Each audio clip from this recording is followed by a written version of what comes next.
Hi, my name is Emily Davis, and this is my Unit 2 AV presentation. So I started the project by brainstorming different ideas, both about the reader and about the final major project. A lot of these came from looking at scraps of different magazines, newspapers, brochures. I like doing research this way because often words that stand out to me and I pick out um, from external sources tell me a lot about where my brain is at. So as you can see, a lot of it is about kind of liminal spaces, drifting, passing, the past, archaeology, layers. This was a series of words I wrote about my personal practice, and the things that stood out the most were this kind of idea of archives, personal histories, transferring visual languages, and sort of buried moments. And so the reader that I'm doing has been the excavation of Londinium, um, and although there's been a focus for me personally in this project on mudlarking, the kind of main takeaway that I took into the final major project was surrounding more about objects and the histories and personal stories behind objects and how this can be translated through illustration, much in the way that mudlarking is.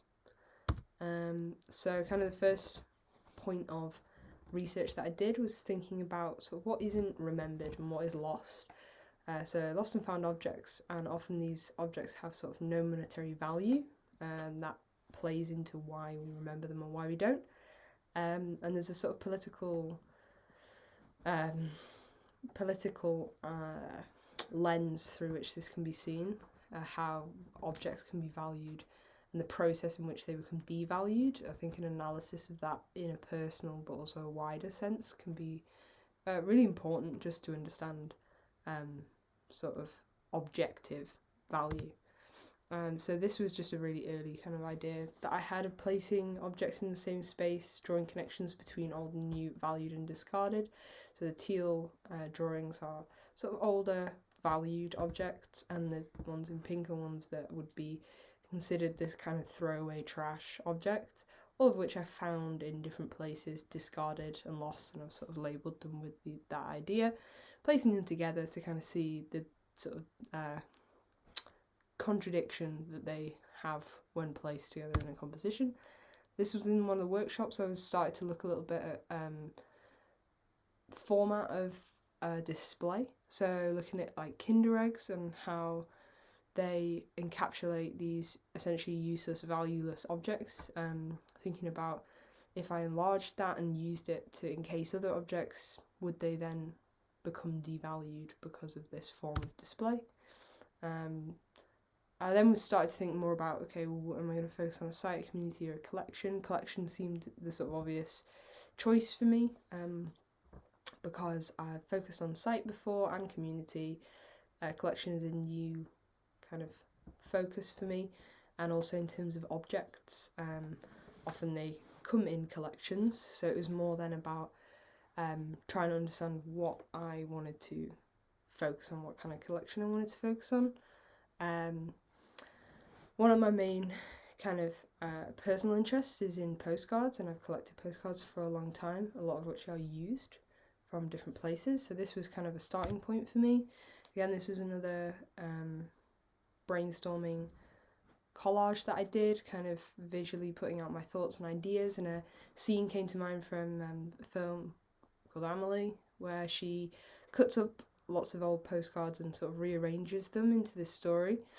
And this was an idea that I thought had an illustrative window of opportunity to figure out a response perhaps to a collection.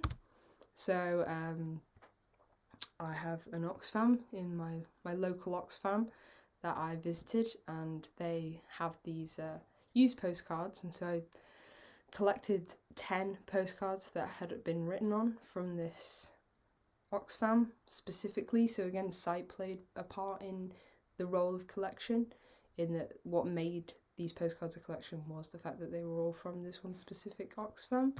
I collected these postcards, I scanned them in. As you can see, there's the front and the back. Often the front seems to bear almost no relation to what's written on the back, which was another avenue I thought about going down.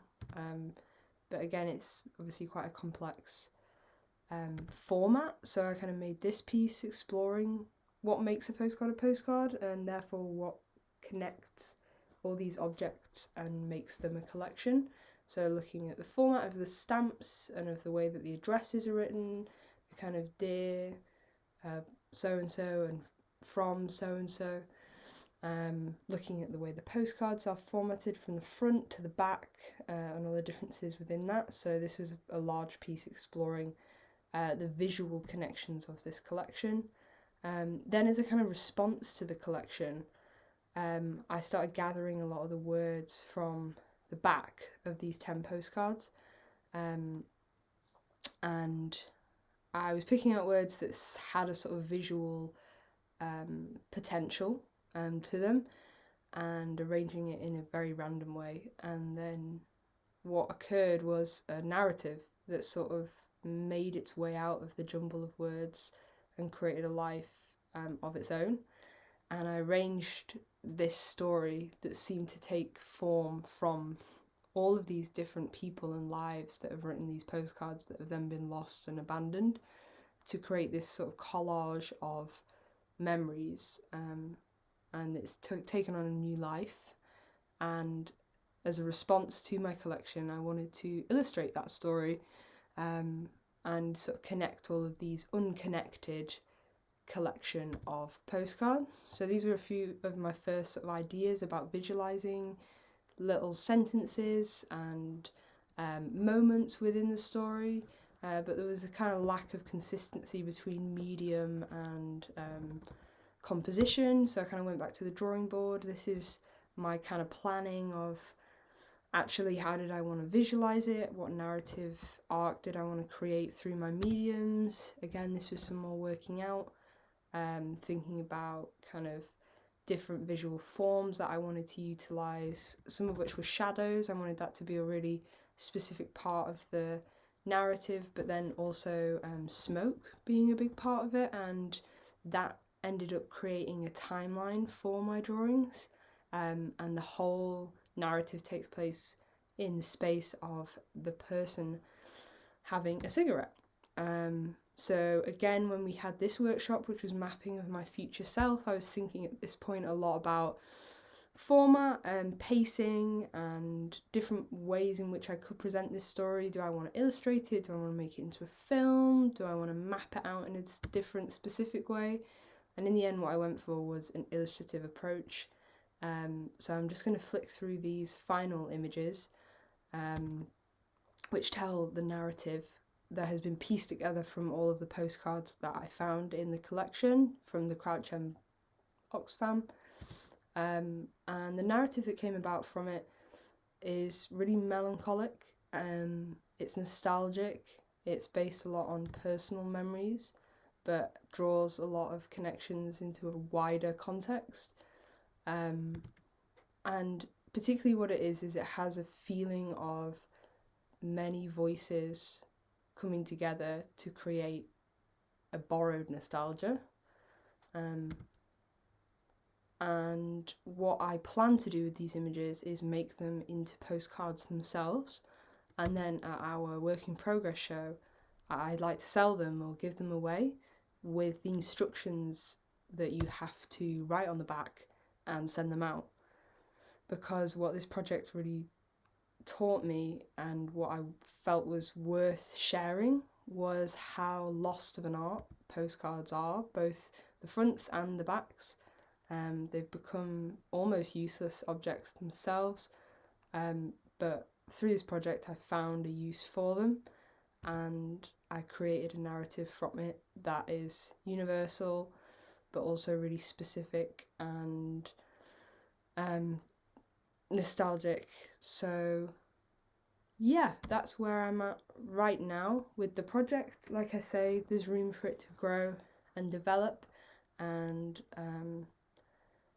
it can turn into many different things, but for right now, that is how I've explored the collection. So thank you.